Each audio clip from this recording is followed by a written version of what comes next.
Gelora jiwa bangsa perkasa arus samudra. Beta ditunjuk oleh negara untuk melakukan sebagai duta diplomasi maritim di kawasan Asia.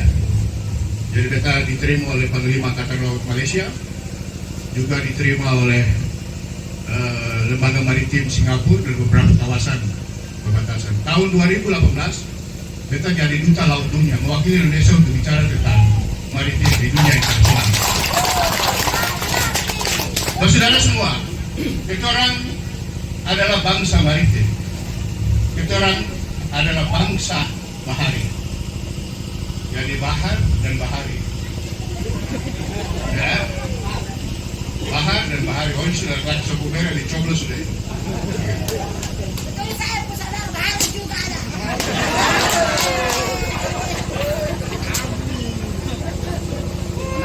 Persoalan pengelolaan laut dalam visi Indonesia menuju poros maritim dunia itu ada 5. Yang kemudian 5 komponen ini tidak menjadi turunan di seluruh kabupaten kota mayoritas.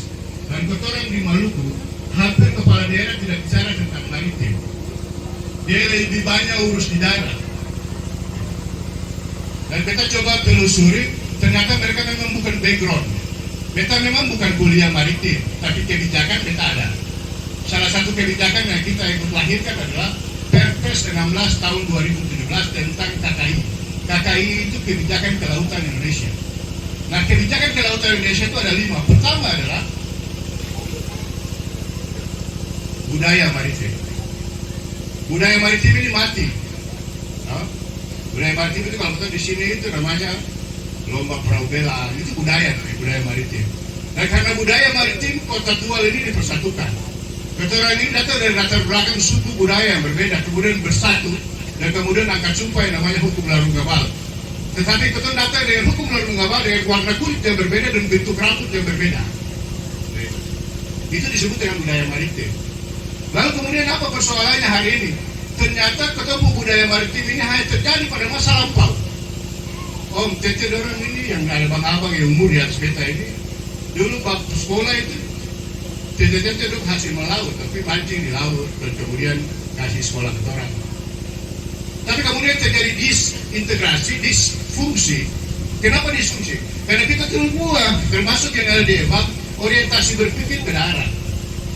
Dan orientasi berpikir ke darat itu akibat dari 32 tahun rezim Soeharto.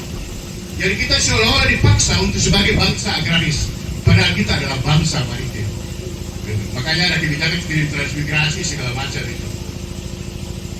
Nah, persoalan inilah yang budaya bahari inilah yang perlu kita kenang kembali, sehingga kita jadikan sebagai kekuatan spirit kita. Nenek moyang kita, nenek moyangku adalah pelaut. Artinya apa? Jauh sebelum hukum larung gabal mempersatukan kita, laut lebih dulu mempersatukan kita. Ya kan? Begitu. Lalu yang kedua apa? Infrastruktur maritim.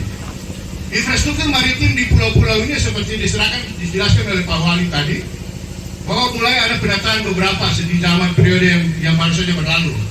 Tetapi perlu ada peningkatan. Infrastruktur maritim apa? Apa sih infrastruktur maritim itu? Kira-kira pelabuhan di sini butuh pelabuhan pendaratan ikan atau tidak? Hah? Butuh. Itu namanya infrastruktur maritim. Butuh pelabuhan, butuh armada BBM atau tidak?